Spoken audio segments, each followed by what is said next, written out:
The Trump administration has bulldozed through its first 100 days with actions that threaten the human rights of people living in the United States and around the world. To mark President Trump's 100th day in office, Human Rights Watch has collated a list of 100 of these rights abusive actions affecting people's lives. Here's a few examples. Deporting people to danger.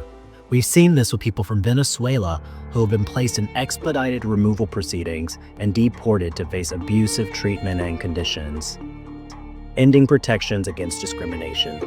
Women, LGBT people, and people of color will experience more discrimination and fewer rights protections because of the, quote, ending radical and wasteful government DEI programs and preferencing executive order, which terminated all diversity, equity, and inclusion policies, programs, and activities in the federal government, putting the executive above the law.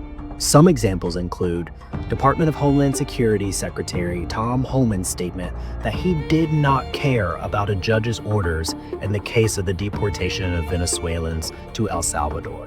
There's also President Trump's public denial of a judge's authority and calls for the judge's impeachment, putting people at risk of more severe food insecurity. In the U.S., $1 billion for food banks and food programs in schools has been cut.